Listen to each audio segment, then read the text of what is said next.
खण्डमण्डलाकारं व्याप्तं येन चराचरं तत्पदं दर्शितं येन तस्मै श्रीगुरुवे नमः। अज्ञानान्धस्य लोकस्य ज्ञानाञ्जनशलाकया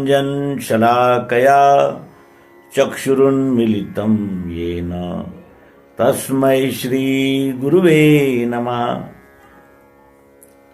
अध्यात्म विश्व विज्ञान यूट्यूब चैनल पर उपस्थित अध्यात्म प्रेमी भाई बहनें, हमारे गुरुजन, हमारे प्रेरणा स्थान और अन्य सभी व्यूअर्स, शेयरकर्ता, सब्सक्राइबर्स आदि सभी आत्मरूप मित्रों का हार्दिक स्वागत समादर करते हैं। मित्रों, कुछ प्रश्न ऐसे होते हैं जो अत्यंत मूलगामी होते हैं और उन मूलगामी प्रश्नों को भूल करके हम विभिन्न प्रकार के क्रियाकलापों में शामिल हो जाते हैं और उसी को जीवन मानने लगते हैं। लेकिन जो जीवन को जी रहे हैं, इसका जिन्हें भान है, इसका जिन्हें होश है, वो इस बात की तलाश अवश्य करते हैं कि इस जीवन का उद्देश्य क्या है, किस बात की तलाश है इस जीव को, ये जीवात्मा क्यों इतना दौड़ धूप कर रहा है, परेशान क्यों हो रहा है। और ऐसा ही एक प्रश्न कि सब कुछ करने के बाद भी स्थायी समाधान क्यों नहीं है। स्थायी समाधान क्या है, क्यों होता है, कैसे होता है और क्यों नहीं हो रहा, इस प्रकार का मार्मिक प्रश्न है। मनुष्य सुख की चाह में क्या नहीं करता। भोग, ऐश्वर्य, व्यसन, विभिन्न प्रकार के हॉबीज, विभिन्न प्रकार की जिज्ञासाएं, विभिन्न प्रकार की महत्वाकांक्षाएं, क्या नहीं करता, सब कुछ करता। किस लिए करता है, करता किस लिए, वो करता है सुख के लिए। तो क्या उसे सुख नहीं मिलता, मिलता है। जैसे भूख लगी है, ये दुख है, तो भोजन कर लिया, क्या हुआ, सुख हुआ। सुख है लेकिन क्षणिक है और क्षणिक सुख की विशेषता ये होती है कि वो आता है और जाता है, रहता नहीं। आने जाने वाला जो होता है उसे क्षणिक सुख कहते हैं। और जो स्थायी सुख होता है, पूर्ण हो गया, पूर्ण काम हो गया। जैसे किसी के पास संतोष है और किसी के पास करोड़ों है। करोड़ों जिसके पास है उसको भी अफजों की आवश्यकता है, चाहत है और चाहिए। लेकिन जो संतोषी है उसके लिए उसके दैनंदिन जो उसका जो योगक्षेम है वो पूरा हो जाए और रात में चैन की नींद सो जाऊं। क्योंकि सुख ये हम कहते हैं, सुख का तो अभी हमें दर्शन हुआ ही नहीं, हुआ या नहीं हुआ, ये तो अब जानने का समय है। और प्रश्न है, स्थायी सुख कहां है, कैसे होता है और हमें क्यों नहीं हो रहा। तो आइए इस प्रश्न के मर्म तक जाएं। अब स्थायी सुख के लिए सब किया, तो स्थायी सुख के लिए पूजा पाठ, व्रत, नेम, अनेक तीर्थ यात्राएं, अनेक जिसे कहा जाएगा कि पारायण किए, क्या नहीं किया, सब किया। क्यों, वो सुख चाहिए लेकिन स्थायी सुख चाहिए। अब इनमें सुख नहीं, सुख है, क्षणिक है, इसका बोध होने पर अब स्थायी सुख की भूख जाग गई। और यही सुख सर्वांग योग का मुमुक्षु पूछ रहा है। बहुत मार्मिक प्रश्न है ये। स्थायी सुख कब मिलता है, हमें क्यों नहीं मिल रहा? इसका उत्तर सर्वांग योग देता है। आइए हम सद्गुरु की शरण में जाएं और निर्मल मन, सत्याधिष्ठित बुद्धि और प्रगल्भ प्रबोध चित्त और अहंकार, जो सभी अहंकारों को छोड़कर मामेकम शरणम व्रज, इस निश्चय के साथ सद्गुरु की शरण में जाकर इसी प्रश्न को दोहराएं। हमें स्थायी सुख नहीं है, तो सद्गुरु कहते हैं तुम्हें स्थायी सुख नहीं हो सकता, क्योंकि सुख स्थायी नहीं होता। कभी भी सुख स्थायी नहीं होता। जैसे एक एक पल में हमारी मनोवृत्तियां, वासनाएं, इच्छाएं बदलती रहती है, उसी प्रकार ये सुख भी आता जाता रहता है, आता है चला जाता है। और जो स्थायी सुख की चाह है उसे स्थायी समाधान कहते हैं। जब हमारा समाधान हो जाता है तो फिर हमारे कोई संशय, भ्रम, संदेह बचते ही नहीं, सब संपूर्ण हो जाते हैं। इसीलिए सर्वांग योग में भी शिष्य की तलाश क्या है, ये देखें। मैंने श्रुति स्मृति शास्त्र पुराण आदि कह पढ़े, यथा विधान कर्मों को उनके करके लखा, तो भी चंचलता मेरे मन की मिटती नहीं, तो भी चंचलता मेरे मन की मिटती नहीं, समाधान नहीं स्थायी, वो कैसे मुझको मिले? स्थायी समाधान की मांग है, स्थायी समाधान मुझे कैसे प्राप्त होगा? उसने जो श्रुति स्मृति शास्त्र वेद इनका अध्ययन किया, तो उसके ध्यान में यह आया कि वेदों ने अंतिमतः एक सिद्धांत रखा। क्या कहे तत्श्रुति वो क्या है? क्या है त्वम रहता कहां? असी कहा जिसे वो क्या ध्यान में बैठता नहीं। तत्त्वम असि ये वेदों का महावाक्य है। हमारे आध्यात्मिक अनुसंधानकर्ताओं ने इसकी घोषणा की है कि वही तुम हो जिसे तुम तलाश रहे हो, जिसे तुम खोज रहे हो, वही तुम हो। तत्त्वम असि, वही तुम हो। तो यहां मुमुक्षु भी प्रश्न करता है कि कहे तत्श्रुति वो क्या है? क्या है त्वम? रहता कहां?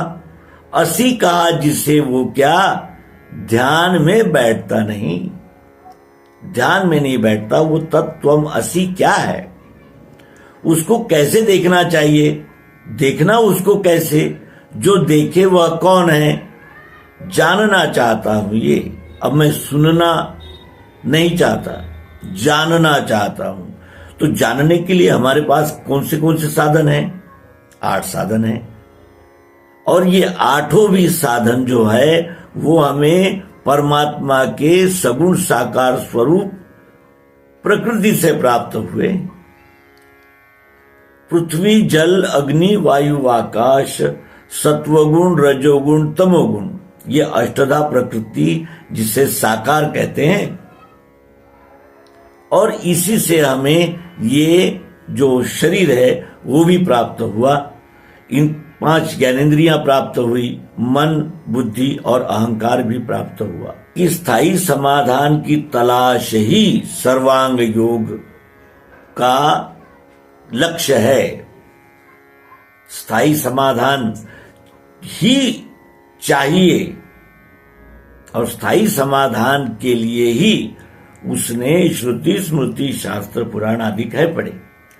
अब प्रश्न यह आता है कि हम सर्वांग योग को बार बार पढ़ते हैं, बार बार रटते हैं, बार बार प्रवचन देते हैं, बार बार उपदेश करते हैं, तो क्या हमें स्थायी समाधान मिल जाएगा?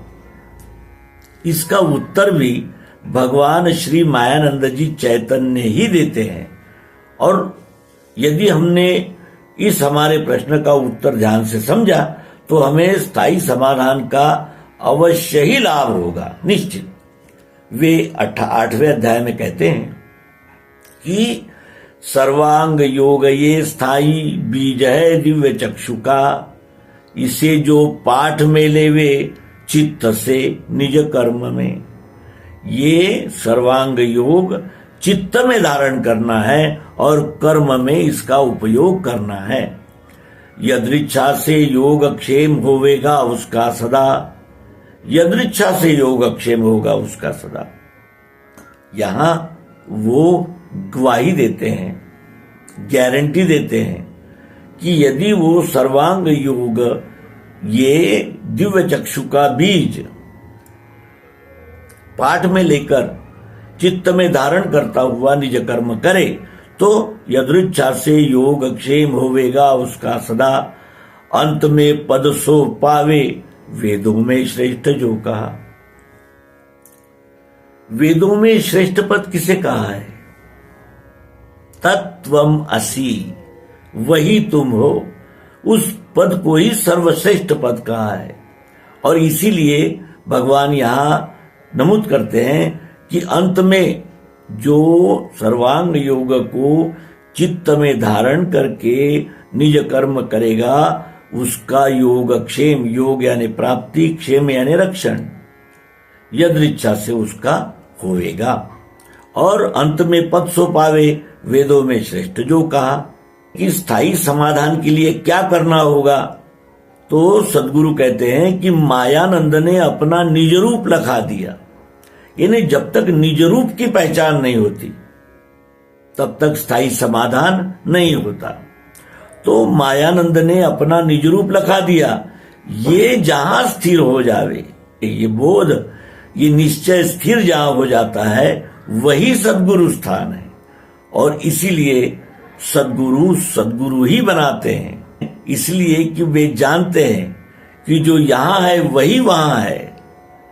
ये तो एक प्रकार का संवाद व्यवहार हो रहा है क्योंकि इस जीवात्मा ने शरीर धारण किए।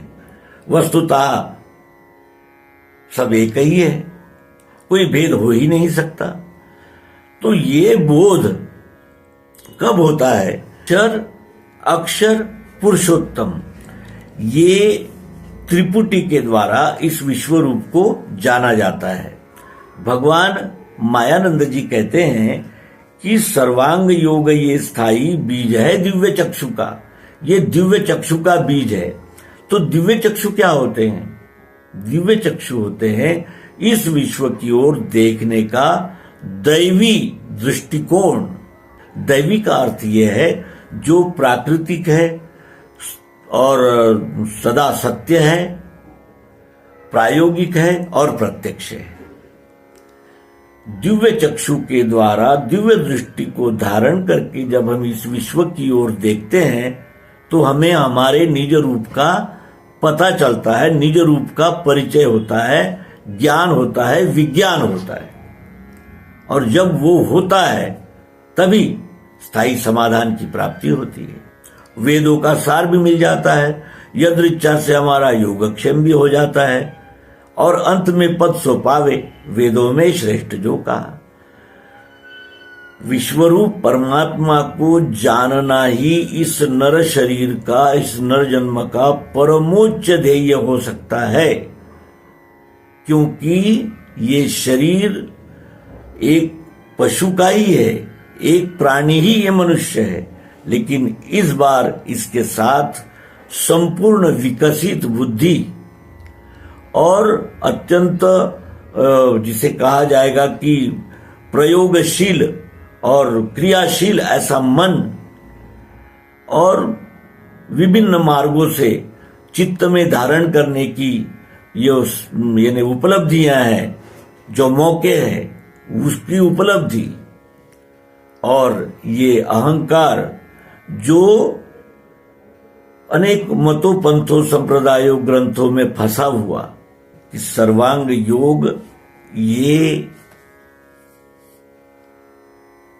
ये स्थायी बीज है दिव्य चक्षु का, इसे जो पाठ में लेवे चित्त से निज कर्म में, यदृच्छा से योग क्षेम होवेगा उसका सदा। अंत में पद सो पावे वेदों में श्रेष्ठ जो कहा। इस प्रकार सर्वांग योग का दृष्टिकोण और प्रश्नकर्ता का प्रश्न शंका, इसका मेल यहां हम प्रस्तुत किया हमने। मित्रों, ये कोई व्याख्यान की बात नहीं है। सुख की खोज ही इस जीव का